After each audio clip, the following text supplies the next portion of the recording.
It's a pleasure to invite you all back to what is the final event of our conference sessions. We had a great conference yesterday, and I'm very pleased that we are ending it with such a great speaker. Shashi Tharoor is probably known to many of you. If I were to stand here and list his achievements, we would probably have an AIIA National President's Lunch rather than breakfast at some stage. Relevantly for us, I think he has been the Under-Secretary General of the United Nations. He was nominated by India to become the Secretary General of the United Nations, and he is also a four-term, I think, MP in the Lok Sabha, or Indian Parliament. He serves on various committees, I think at the moment, relevantly, the Committee for External Affairs. And he has a long list of international awards, including Spain's Order of Carlos III and France's Légion d'honneur. He might have come to many of your attentions through a rather magnificent speech that he gave at the Oxford Union some years ago, which formed the basis for this book. I've lost the dust jacket, which has various titles. An Era of Darkness is the copy that I have. I've also seen Inglorious Empire, and I think What the British Did in India was the title of one of the versions. It's a fantastic read, as are all of his writings, actually. But today he's going to be talking about global shifts in world politics and whether we're moving towards a new bipolarity. And he has told me that he will take questions afterwards, and you can ask him questions about his talk, but he's also offered kindly to answer any other questions you might have, for example, about Indian politics. So, with that, I shall invite Dr. Shashi Tharoor up to the stage to regale us with his extremely impressive erudition.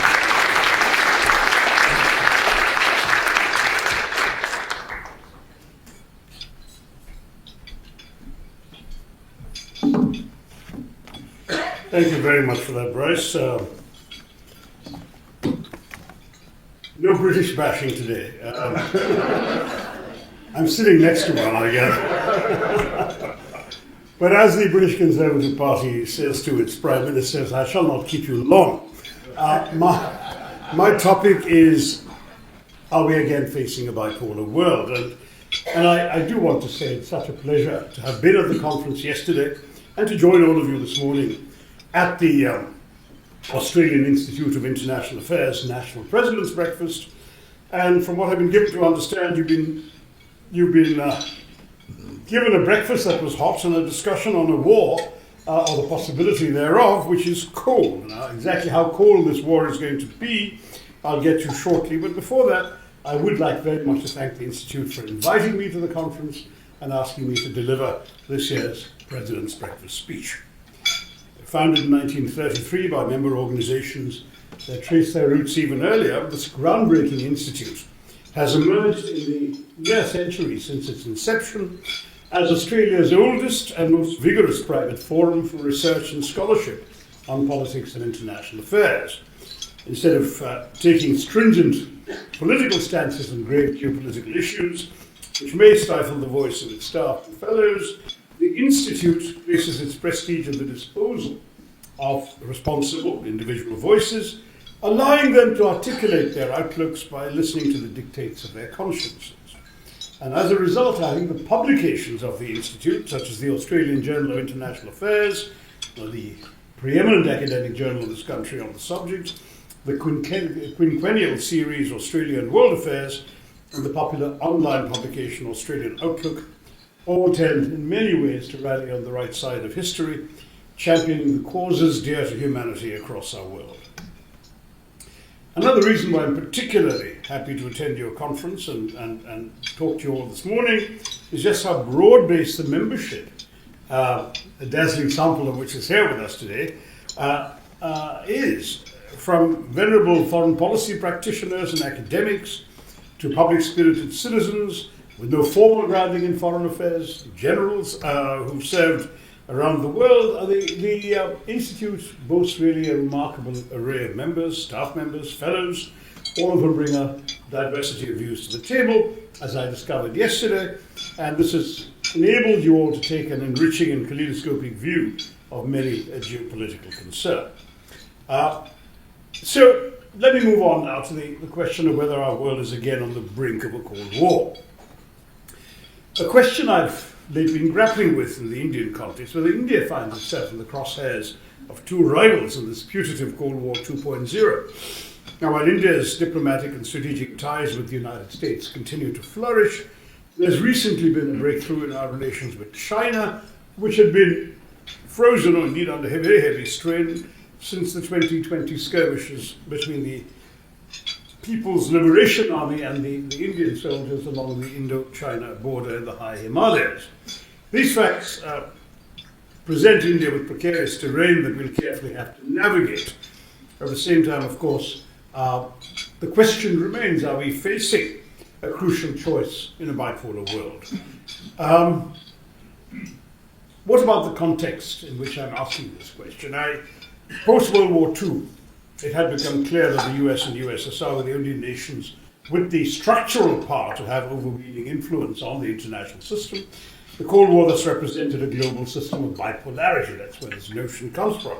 Each side assembling their allies into their spheres of influence, and some staying non-aligned. With the end of the Cold War and the disintegration of the Soviet Union, the era of globalization dawned and coincided, for the most part, with what was dubbed the unipolar moment, a brief period of a couple of decades, roughly 1990 to 2010, of complete dominance, political, military, economic, and technological, of the world by the United States of America. In this period, the US was now enjoying its unipolar moment, an era in which Washington faced no near-term rivals for global power and influence, and one in which the defining feature of international politics was American dominance. But soon it became clear that the US was no longer going to be uncontested in any of these domains, political, technological, economic, military. Roughly around the financial crisis of 2008 and 9, pundits recognized that they'd emerged on the global scene the spectre of Beijing. China's so-called peaceful rise for the previous quarter of a century, fueled by American investment in its industries and burgeoning export trade for its manufacturers, had culminated in supplanting the US as a manufacturing and industrial power, rivaling it in economic size and exceeding its surpluses, as well as challenging it in new cutting-edge technologies like 5G. So after decades of uncontested hegemony, another aspiring hegemon had emerged with the resources to make the Americans sweat. No wonder American thinkers started calling for policymakers to evolve a comprehensive strategy to counter China, much as George Kennan's famous long telegram from Moscow in 1946 led to the birth of the containment strategy that hemmed in the Soviet Union. So my answer, since I've cited that background, to the question, are we again living in a bipolar world, is a qualified yes. Yes, because two major powers are again contesting each other's power and influence around the globe, but qualified because this is not the bipolarity we knew during the Cold War. For one thing, the US and China have multiple connections with each other that were absent between the US and the USSR. The US is the largest investor in the Chinese economy. The Chinese own more US Treasury bonds than any other government. The US sends more tourists to China than any Asian country, and there are more Chinese students in the US than those of any other nationality. The Indians are catching up. Now, these are two powers at odds, but with multiple channels of contact, dialogue, and economic cooperation available to them that just did not exist during the bipolarity we knew earlier, the tensions of the Cold War. So before assessing the quality of this Sino-American bipolarity, we should look briefly at two broader trends in the world that contextualize the dynamic we see between Washington and Beijing, and necessitate perhaps a more nuanced analysis of the state of our geopolitics. Europe, since the Russia-Ukrainian war, has undergone an interesting reorientation. Even before the invasion, member states were taking steps to meet a 2006 target of spending a minimum of 2% of their gross domestic product on defense, impelled no doubt because of President Trump's implicit threat to pull back from the US commitment to NATO if they didn't. The war in Ukraine not only accelerated this trend, it also drove the likes of Sweden and Finland, historically neutral states, into the arms of NATO. While NATO as a result is now stronger than ever, the re-election of President Trump has substantially transformed the dynamic. If he pushes for a peace settlement, as he says he will in Ukraine, will all of Europe go along? And will Europe embroil itself in taking sides when it comes to the US and China? It isn't like Europe has no interest vested in China. A 2023 European Council on Foreign Relations poll found that most Europeans want to remain neutral in any US-China conflict and are reluctant to decouple from China, despite recognizing the dangers of its growing economic presence in Europe. Europeans generally do not seem to see China as a power that wants to undermine Europe. Despite Beijing's refusal to condemn Russia's aggression against Ukraine, the prevailing view is that China is still a necessary partner for Europe. Furthermore, Europe's internal dissensions are far from resolved. The crisis of values in Europe is exacerbating the gains made by the right in Germany, Greece, Austria, Italy, France, the Netherlands, amongst others, and these are the consequence of a precarious uptick in the popularity of populism, predicated on a resentment of globalization, topped off by the cultural grammar of hyper-nationalism. When Francis Fukuyama wrote The End of History 3 decades ago, and the world waxed eloquent about the triumph of liberal democracy as the time-honored affirmation of social, political, and economic organization, and neoliberal capitalism enjoyed its heyday in the era of globalization, few anticipated the destructive potential of the backlash to the very trends that were seen as triumphant harbingers of global prosperity. Europe is bearing the brunt of this backlash. And I've talked about this in greater detail at the conference yesterday, so I won't repeat myself, but if you want me to describe how I see this backlash, I'll be happy to address it in our Q&A.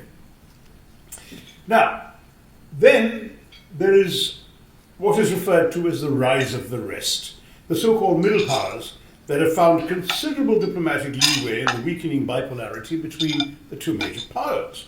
From climate financing to digital infrastructure and global public goods, the developing world has found the space and in many cases the capability to make its voice heard. The Voice of the Global South Summit in India last year was not just a glamorous diplomatic show, it signified the growing space for the developing world to express itself unencumbered by the need to placate a global hegemon. These countries realize that in world affairs, you're either at the table or on the menu. And they are jostling for seats at the table. The increasing prowess of the Global South in innovation, sustainability, and entrepreneurship, coupled with the significant demographic advantage the youthful South has over the aging North, gives these countries the leverage to be non-West without being anti-West. Those who were once the others not only matter, but are germane to key global questions. Europe has become a military theatre for Asian actors, for example. Large-scale deliveries of drones, ammunition, and weapons components from Iran, North Korea, and China are helping Russia fight the Ukrainian forces and rain death on civilians in Ukrainian cities. Iranian military advisors have been reported on the ground in occupied Ukraine, although the Iranian government denies their presence there. South Korea, which has emerged as a major weapons producer, is already selling arms to NATO and could increase its support for Ukraine in response to North Korea's increasing involvement on the Russian side. Japan has emerged as a major political and diplomatic supporter of Kyiv and will have a key role in the reconstruction of Ukraine when it begins. Contrast this to the third camp of the Cold War era, the non-aligned movement. A complicated and idealistic bouquet of post-colonial perspectives, non-alignment had been the vehicle for developing countries to assert their independence from the competing claims of the two superpowers. There's an apocryphal story about Jawaharlal Nehru, India's first prime minister, and the man who conceived the idea of non-alignment, having a conversation or an argument with John Foster Dulles, Eisenhower's Secretary of State, who famously or notoriously denounced neutrality between good and evil is itself evil, he had said. So Dulles allegedly said to Nehru, in a question we've heard more recently from the lips of an American president, "Are you with us or against us?" And Nehru replied, "Yes." So with you when we agree with you, we're not with you when we don't agree with you. And that essentially was both a way of safeguarding a sovereignty long fought for and recently won, particularly for an ex-colonial country like India, and a way of avoiding compromising it through the compulsions of bloc politics. Whether the non-aligned movement stood up to its old ideals is a different question altogether. As a body representing the global south, it turned out to be too weak and fractured to stave off the 1979 invasion of Afghanistan or the US's Persian Gulf interventions in 1990, and more recently the wars in Iraq, Libya and Syria. Besides, after spending decades calling for peace and disarmament, the non-aligned movement's core members now rank among the world's leading weapons purchasers. So, with this context in place, let's quickly turn to how the novel Sino-American bipolarity is quite unique and unprecedented in the post-World War II global order. First, the most obvious difference is that the US and China are deeply interlinked economies, as I've said. This was not true in the US-Soviet Cold War, where there was simply no economic interpenetration between the two blocs and almost no examples of cooperation, let alone investment or significant trade. Deng Xiaoping's strategy of bide your time, hide your intentions, and do not take leadership was meant to propel China to the heights of economic power before it staked any claim to global hegemony. China's high level of interdependence with the world economy is the reason why some observers prefer to use labels other than Cold War in describing the current US-China bipolar system, suggesting terms such as competitive coexistence, cold coexistence, or conflictual coexistence. That may become somewhat more relevant with President Trump's ascent. But the level of interdependence in the US-China rivalry leaves more room for economic warfare than was the case during the earlier Cold War, Cold War 1.0 if you like. Through its economic might, China's potential as a superpower is far greater than the Soviet Union's ever was. It is because of a recognition of this mutual interdependence that the American rhetoric first shifted from decoupling, which suggests a radical separation, to de-risking, which implies curbing risks while avoiding a clean break. Second, an important difference is the power asymmetry between the two in the economic realm, or rather beyond the economic realm. As superpowers emerging from the ashes of World War II, the US and the USSR were peer competitors in military terms from the very start, from 1945. The current situation is different, because China is well behind the US, but visibly and clearly, gradually catching up. According to the Pentagon, the Chinese Navy has surpassed the US Navy in terms of the number of battle force ships over the past decade, thanks to China's status as the world's top ship-producing nation by tonnage. Senior US Air Force officials have also noted the PLA's potential to become the world's biggest air force. It now has over 3,150 non-trainer and non-drone aircraft, compared with about 4,000 for the US. However, military commentators believe that until at least the PLA centennial in 2027, there will still be a military gap between the two countries. There are no proxy wars littering the landscape, as in the original Cold War, nor much of an appetite for any in either Beijing or Washington. Suppositing another Cold War-level bipolarity both overstates the current situation and the risk of any threat from China to the global order.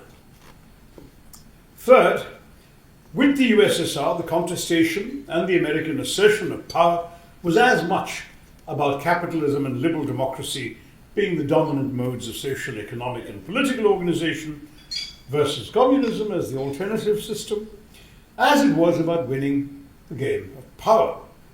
The US-China competition arguably is not about ideology. China is not known for any zeal to convert the world to communism. It's far more interested in finding itself a dominant place in the current world order than to overthrow the international system. Washington, under President Biden, experimented with the idea of a Summit for Democracy 2022, which seems to have conflated the goals of subduing its foremost political rival and espousing democracy as an ideal. But even Europeans haven't really bought into the democracy versus autocracy framework. The American instinct to couch all foreign policy in terms of democracy promotion is counterproductive. President Trump might abandon it anyway. China is not playing that game in any case and has no pretensions about their views of what they call Western-style democracy. Fourth, what also makes the China-America dynamic stand out is that the successor state to the erstwhile USSR, Russia, is never far from the action. We're all aware of the Ukraine crisis, of course, and how it's impacted the geostrategic rubric of Europe. But we mustn't forget that in just a few days, in fact, before Putin launched his incursion into Ukraine, he stood with Xi Jinping and announced a partnership with no limits, an ominous announcement for both the West and the rest. It's difficult to downplay the impact that Russia can have in this discussion. Based on its land area, massive natural resources, and a huge stockpile of nuclear weapons, it outstrips most middle powers in the world today. In fact, many make the case that the US's bipolarity is not with the Chinese, but with an axis of both Russia and China. Professor Joseph Yoffe, for example, defines our world as a 2.5 power world, where Russia is held back from full parity with the US and China by its lack of usable power. With an economy smaller than Italy's and a military budget equaling only 1/4 of China's, Moscow is far from being a third pole, but it is clearly becoming China's junior partner. Now, no one recognizes this more than Beijing. Although it has not publicly condoned the act of war itself, China has continued to be a major supporter of Moscow's war effort in Ukraine. Economically, but also through the delivery of weapons components, even if Beijing has been careful so far in order to avoid Western sanctions. Prior to the Ukraine war, Russia was able to maintain a semblance of relative equidistance from China and the West, in part by maintaining close economic ties with the EU, which was dependent, of course, on Russia for its energy needs, Russian natural gas. The Kremlin also avoided sharing sensitive technologies with China and was an obstacle to Chinese expansion in Central Asia. But that's all changing now. Additionally, there are those who argue that Russia's traditional geopolitical relationships, like those with India and Vietnam, could temper its engagement with China.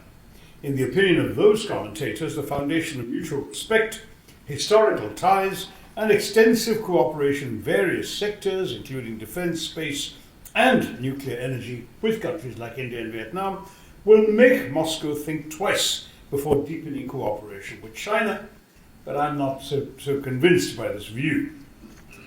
Straining under the weight of Western sanctions, Russia now depends heavily on China, not least as an export market and a source of vital supplies. Chinese imports from Russia have increased by record margins since the war began, $240 billion in 2023, a 46.9% increase from the previous year. And China is the only country that can provide Russians with consumer goods that once came from Europe and the US. Moreover, according to Alexander Gabuev, a senior fellow of the Carnegie Endowment, the Chinese renminbi could well become the de facto reserve currency for Russia, even without being fully convertible.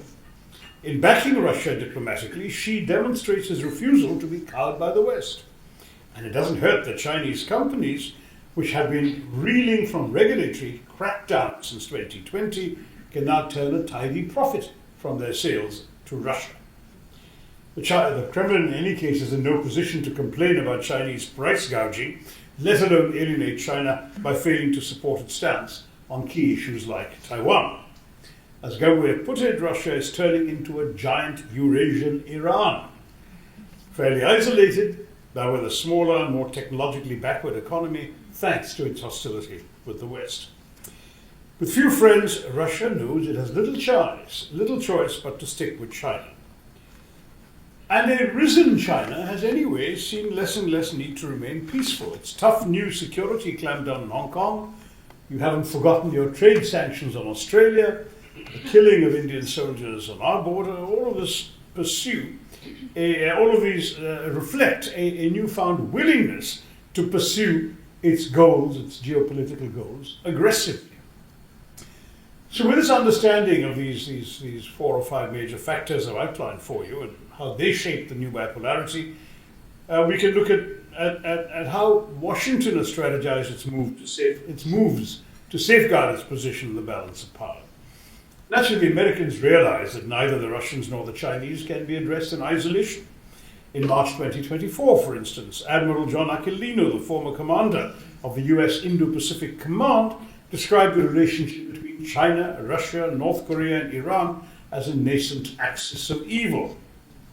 This assessment from Aquilino follows similar warnings from top US intelligence officials that Russia's war in Ukraine, while not yet successful in accomplishing all of Moscow's goals, has served to embolden China's leadership.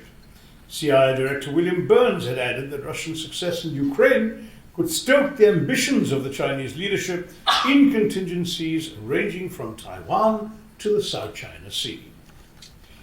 The biggest creation as a consequence of this geopolitical churn is the entirely new canvas called the Indo-Pacific. It's fascinating for all hands of global diplomacy when new terms of art emerge and find widespread acceptance. And this has happened to Indo-Pacific, an expression that comes up often in conversations with foreigners, sometimes self-consciously, sometimes automatically, and sometimes with a slight tone of deference that's used by those who are striving to be politically correct. Whatever the case may be, the idea of the Indo-Pacific breaks down the separation of East Asia conceptually from South Asia and links the two geopolitically along with Australia. At the same time, the term reflects 3 interrelated developments. The first is China's declared intention of developing a blue water navy and becoming a transcontinental economic giant. The second is India's emergence as a regional power and a possible counterbalance to China, not to contain it. India is allergic to terms like containment, but perhaps to constrain its overweening power. And the third is the role which the US will play in shaping the contours of the seemingly irresistible shift in power from west to east and from the Atlantic to the Indian and Pacific Oceans.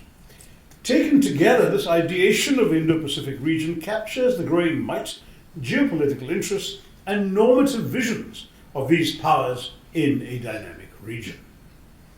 Beijing's maritime advances have sprawled across the 2 oceans in a bid to secure its energy requirements and boost its trading ties. Besides its belligerence with India on the disputed frontier, its assertiveness with its maritime neighbors like Japan and Vietnam, and its growing strides in South Asian waters alongside the string of pearls of port facilities across the Indian Ocean, are all intended to shore up its geopolitical leverage. In terms of connectivity and infrastructure, the Belt and Road Initiative puts forward the Chinese-led plan to bind the geopolitical space. Economically, China is a crucial trading partner for all the major states in the region and also takes an active interest in leading economic partnerships in the region. As a response to this growing Chinese footprint in the region, where the US had been a net security provider, the Indo-Pacific has emerged as a continuum across the 2 oceans, joined together by its main trading channel, the Straits of Malacca. Now, this region is home to about 60% of the global population, 20 of the world's 33 megacities, and is also the source of more than half the world's global carbon emissions. This makes the region's countries key players in tackling global challenges such as the climate crisis. It's also become a major priority for Washington, as arms spending in this region has risen more quickly than anywhere else in the world over the last decade, and now makes up 30% of global military spending. The much touted Quad, consisting of the US, India, Australia, and Japan, is driven by the vision of a free and open Indo-Pacific, which has more recently been augmented by the so-called Squad, of US, Japan, Australia, and the Philippines. Added to this is the trilateral security partnership that you've got between, amongst you, the UK and the US, AUKUS, or however you've chosen to pronounce it, which involves, of course, these countries, the US in particular, assisting you in acquiring nuclear-powered submarines. We can do it too, by the way, but you haven't asked us yet. The emergence of a theatre like the Indo-Pacific is emblematic of the specificity of this emerging bipolarity, the realignment of traditional alliances and geopolitical theatres. So before I wrap up my argument, there's another important facet of our current geopolitical state that I should refer to, and the Australian Institute of International Affairs has been a platform for the most insightful thinking on global governance to take root. So any exploration of the polarity or lack thereof of our current global order must address the relationship of that polarity to the structures of global governance. After all, the games of the balance of power mustn't overwhelm the imperative of cooperation for the broader global good. I see a former Australian ambassador to the UN sitting right here, and she knows exactly the sort of structures of global governance we used to try and celebrate and thought we were building up. As someone who spent nearly 3 decades in the UN singing the virtues of globalization, multilateralism, and the ability of our institutions of global governance to bring us all together, I'm not so sure of its prospects today. As I pointed out in yesterday's discussion on multilateralism, every country has had to fend for itself in a very volatile environment, and global governance has been largely absent from the scene. It's also inescapable today that current global crises, or recent global crises like the coronavirus pandemic, environmental disasters taking place every year, oblige the US and China to confront the same problems, face the same threats, and hopefully seize the same opportunities. What we used to call in my UN days problems without passports require blueprints without borders to resolve. Global cooperation would serve the world far better than intensified rivalry. Yesterday I spoke mainly of the crises facing multilateralism. But paradoxically, the eroding credibility of conventional multilateral engagement is accompanied by the emergence of issues too broad to be amenable to a unilateral brush: terrorism, migration, climate change, cybersecurity, the rise of artificial intelligence. So the new reality is that the world I have discussed today is simply less able to cope with war and the resultant sanctions, supply chain disruptions, and restrictions of currency flows. For a few heady years, we actually enjoyed the fruits of interdependence, as trade and currency flowed freely and prosperity transcended borders.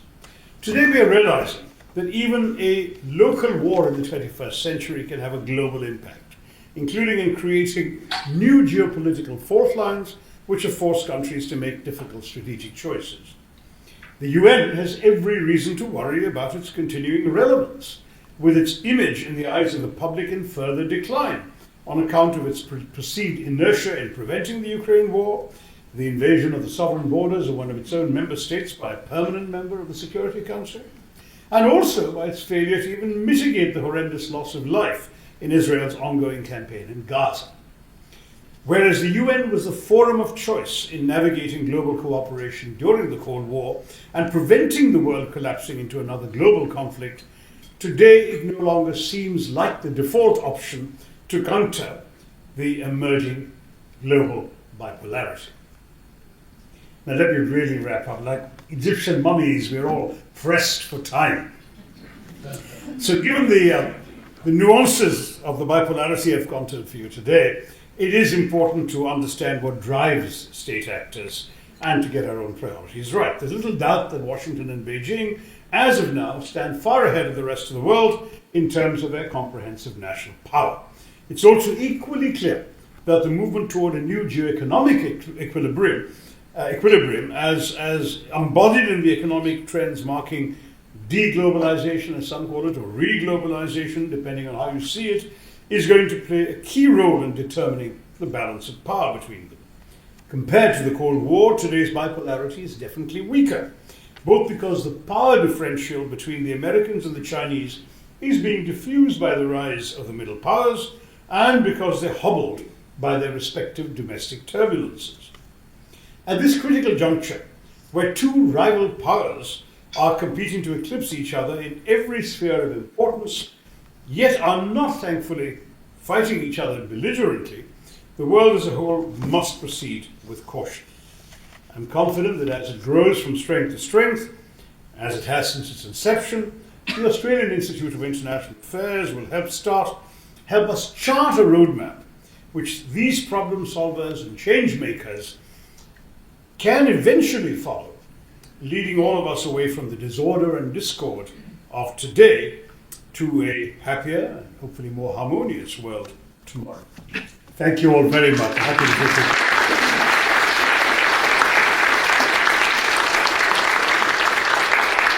All right, thank you very much. We'll go to questions, and I see we have one already. Zara Gibson, National Vice President. Good morning, Could Zara. you tell us a little bit about India's relations with its close neighbours, Pakistan and Bangladesh, because they're not that easy. And maybe just very quickly, India's always been supportive of Israel. What is the situation like? Right, well, I think the one word for the relationship with Pakistan and Bangladesh is fraught. Pakistan, I'm afraid, it's an existential problem in that when Pakistan was created, there were certain, shall we say, fundamental issues with it. To paraphrase Voltaire on Russia, in India the state has an army, in Pakistan the army has a state. And the army has found it absolutely essential to maintain sufficient trouble on both of its borders, east and west, to ensure that the army receives the highest share of any country's resources on the planet. There is no army of any country in the world that has a larger percentage of either its GDP or of its defense budget. Not even Myanmar. So that is the extraordinary story of Pakistan for the last 70 odd years. And in that period, hostility with India was a sine qua non. I think it was manageable.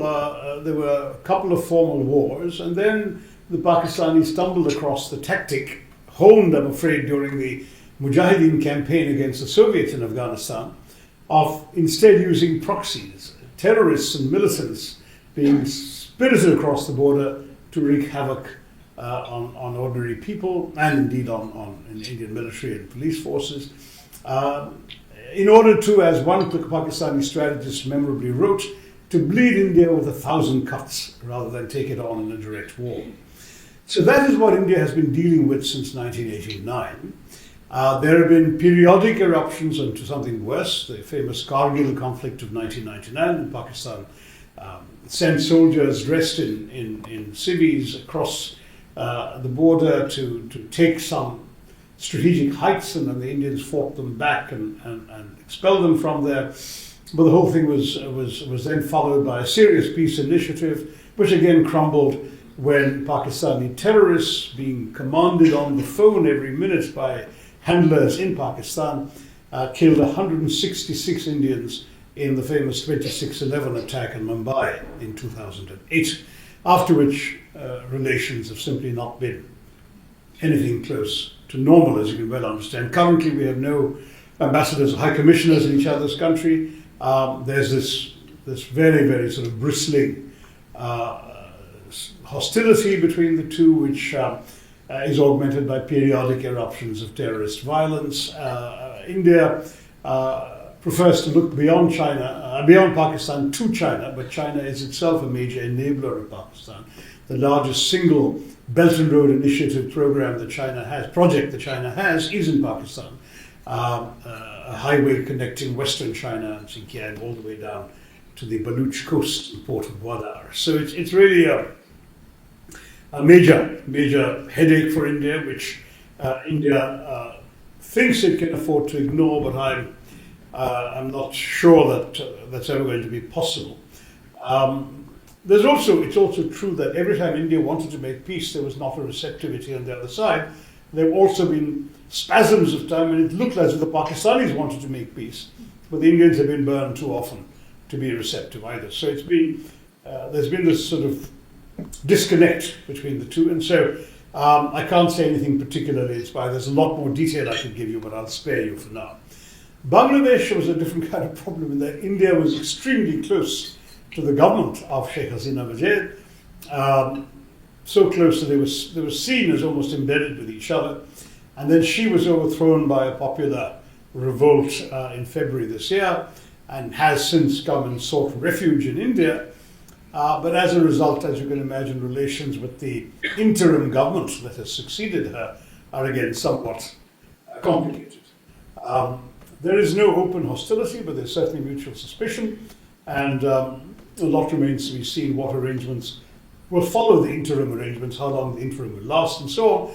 But matters have been inflamed by a number of attacks on minorities in Bangladesh, in particular what used to be a very sizable Hindu minority, which has dwindled in recent years to about 7% of the population, and they have experienced a lot of attacks, vandalism of their temples, places of worship, cultural centers, and so on. And symbols of Indo-Bangladesh cooperation. India, as you may remember, defeated Pakistan in the War of 71, thus creating Bangladesh. But symbols of all of those things have been systematically destroyed by attacks by vandals. So it's not, again, a good climate in that particular relationship. As for Israel, India was traditionally very pro-Palestinian right from the beginning. In fact, though it recognized Israel fairly quickly after Israel's creation, it waited till 1992 to upgrade relations to the ambassadorial level. But thereafter, the two countries had become very close and friendly, particularly with the rise of Islamist extremism, in which, of course, the two could make common cause, share intelligence and national security information, and so on. So they've become much closer. The ascent of a Hindu chauvinist government under Narendra Modi in India has also compounded this, because Islamophobia and Muslim bashing is sort of part of the DNA of the ruling party. I'm sorry, I'm from the opposition, so I can say these things. But I say these things all the time in India anyway, so I'm just repeating it. But as a result, therefore, they do have no. The government doesn't seem to be too concerned about Israel continuing its disastrously long campaign that has taken a toll of 43,000 Palestinian lives and 92,000 injured, which seems out of all proportion to the initial provocation. But be that as it may, India has, therefore, I think, as you rightly said, now been seen very much as a sympathizer of Israel's, and indeed it abstained on no fewer than 20 General Assembly resolutions condemning what Israel's doing in Gaza and calling for a ceasefire, which seems slightly odd for the land of Mahatma Gandhi, but I'll leave it there. Those sort of capsule summaries. Yeah. Hello, yeah. My name is Marcus Krams, Ambassador of Latvia. And, Sorry, could you hold the mic a little closer? I didn't hear that. Right, yeah. Marcus Krams, Ambassador of Latvia, and How are you, sir? very, very thrilled about your expose. And the question is about development of architecture, international. I'm sorry, the question is about? About architecture in general, and just to build on what you said about that the UN was the kind of choice, or basically the choice. Yeah. And here the question is about the BRICS. I don't think you ever touched that word. And Brexit? BRICS. BRICS, you're right. I didn't mention. Yes, and certainly this is kind of probably not very new, but still a platform which is emerging, and I think that those, particularly the core members of the BRICS, they sort of say put quite substantial input into that, and so whether that's something what you would consider as something like a format which is going to be intended to substitute something else in the world, and how it looks in the light of bipolarity, that's one thing, and secondly also in this triangle which you described elegantly about India, Russia, China. Basically, yeah, what your thoughts about the elections of India and the future of BRICS? Sure. No, that's a good question. The reason I didn't go into all of that was precisely because of the limitations of time, so I took one topic and focused on that. But you're quite right. That BRICS is emerging. In fact, I've observed elsewhere that increasingly multilateralism, the universality of the UN, seems to be supplanted in many ways by what you might call minilateralism or plurilateralism of smaller alphabet soups of groupings. India certainly participates in many of them, and one could argue that in many ways what has happened is that the world seemed to have been, before this bipolarity became clear, seemed to have been moving away from the US-led unipolar moment to what I might call a sort of internet kind of moment, that is a networked world where countries were connected to each other, rather like on the internet, for different purposes at different times, rather than locked into specific groupings. And India is a very good example of that. You mentioned the Russia, India, China trilateral meeting every year called RIC. Then, of course, they added the Brazilians, it became BRIC. Then the South African joined, became BRICS. Then you've got, in a sense, the same group minus the Russians and the Chinese gives you IBSA, IBSA, for South-South cooperation amongst those three southern giants. And then you add the Chinese but kick out the Russians and have BASIC for environmental negotiations. And of course, India is a member of all of these, and not only because its name very conveniently begins with that indispensable element in every acronym, a vowel, but because it believes it has something to contribute to each of them and has something to gain from each of them. And that's what I think is so particularly striking about this collection of groupings. Now, BRICS itself, it started off, as I said, with a group of 4, then it became 5. Last year it grew to 11, and now there are some 26 knocking on the doors and who were invited as observers to the last BRICS summit. Now, I don't quite know, I think there's some hesitation on the part of some members. Certainly New Delhi doesn't seem terribly enthusiastic about it keeping on growing, because if it keeps on growing to become another reflection of the global south, then you're going to end up with sort of 2 organizations or 2 groupings. When Penny and I were at the UN, we had a thing called the G77, which was kind of the global trade union of developing countries of the UN, which grew to, in fact, 133 members, even though it continued calling itself the G77. Now, I think that would not be a fate that would be welcome for BRICS. I think you really want to keep it small enough so they can cooperate, talk to each other, dialogue, implement things, and so on.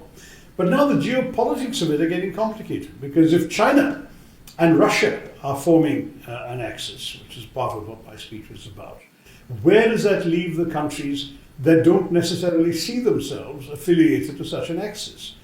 Where does a country like Brazil or a country like India fit in when they have their own relations with the United States, for example, and with the West? So I think some of these questions are being asked and not yet answered. And that's why I think that as far as BRICS is concerned, we will have to wait and watch. But I do see this emerging US-China bipolarity, which will be accentuated, I believe, by President Trump's ascent to office, as the really major feature of the world, to which these different plurilateral groupings may have to accommodate, adjust, either shrink or withdraw. India, for example, belongs to the Shanghai Cooperation Organization. There's 9 countries. Again, lots of countries knocking on the door to get in. But that was seen very much as a Russia-China-led outfit. If BRICS becomes another Shanghai Cooperation Organization, that's no good either for countries like India and Brazil. So there are a lot of questions we sorted out. That last expansion brought in countries like the Saudis, for example, and Egypt, who are far from sold on that side of the bipolar equation.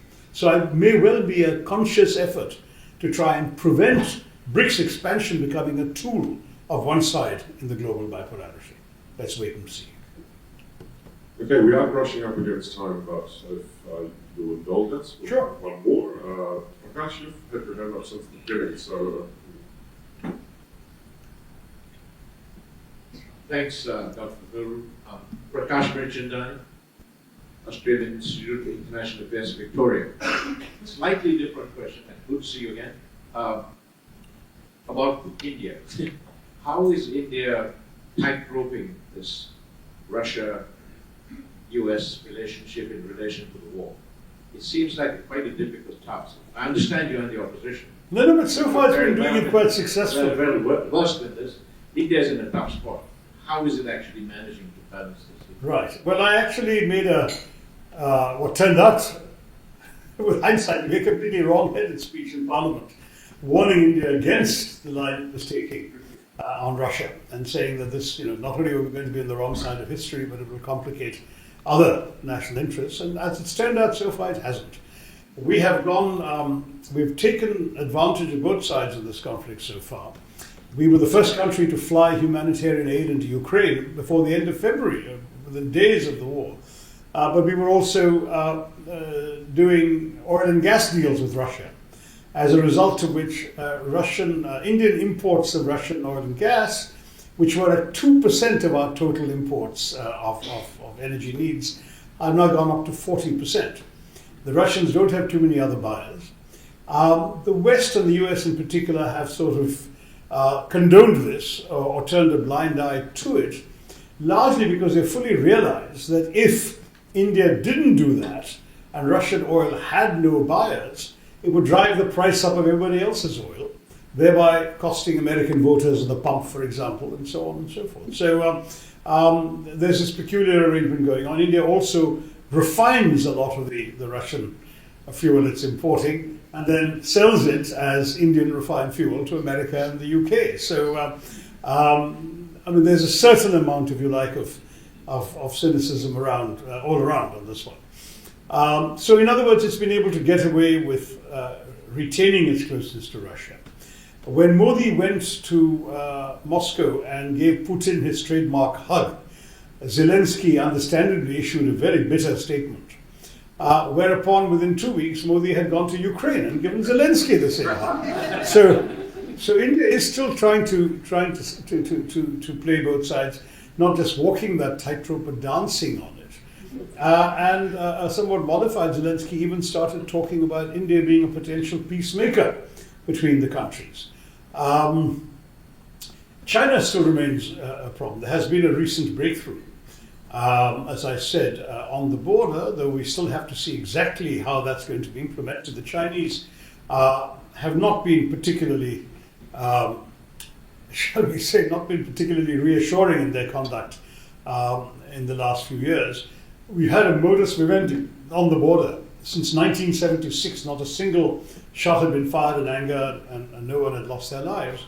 There was a standoff in 2017 in the Bhutanese territory of Doklam, which had no earthly use to anybody. It's a pure snow-covered plateau. No grass grows there. No farmers come and graze sheep or whatever, but it overlooks a vital highway for India that connects most of the Indian mainland to our northeastern states, so a narrow strip of territory between Bangladesh and Bhutan called the Chicken's Neck. Well, the only reason to be in Doklam is to be able, in the event of hostilities, to interdict that highway. Why the Chinese decided this was an important strategic objective for them obviously raises very troubling questions in Indian minds. So the Indians intercepted them. There was a 72-day standoff, diplomatic negotiation. The Chinese withdrew. And then they promptly went to another part of the Doklam Plateau and have now got artillery dominating those heights and prepared to fire on India anytime they get the order. So that's not exactly a welcome development.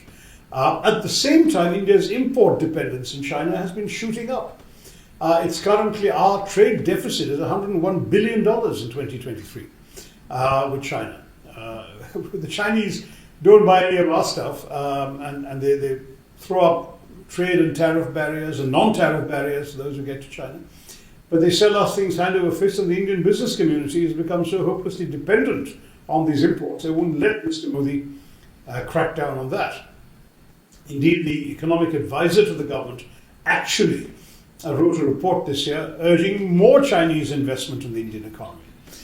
So there are these ambiguities, and it remains to be seen whether the so-called truce that's come out in recent weeks will actually be accompanied by a serious Chinese withdrawal or a return to the status quo ante April, May 2020, when all the trouble started, or whether this is going to be another fate, as Doklam turned out to be, and they will hold on to their strategic positions. The Chinese, I think, have played a game for some years now of maintaining the dispute and refusing to discuss its settlement, so the border remains undefined, but using that undefined border periodically to throw India off guard while they're off balance, while at the same time, creating flashpoints every once in a while in order to demonstrate that they have the capacity to needle India and more. So it's been a very precarious. That one, India, as I said, been walking the tightrope with importing from China, but being wary on the border. So far, I think I have to say, India has been able to manage all these contradictions, but the contradictions are there, and it would be unwise not to be aware of them. We'll just have to see, again, as I said to the ambassador, that we'll have to see how these things evolve, but it's certainly very tensely and precariously poised. Very good. Okay. Sure.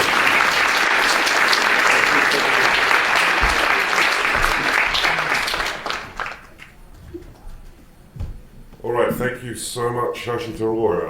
I have been wanting to invite Dr. Tharoor to the Institute for some time now, actually, and I think you can see why, sir. Your erudition and eloquence are something to behold.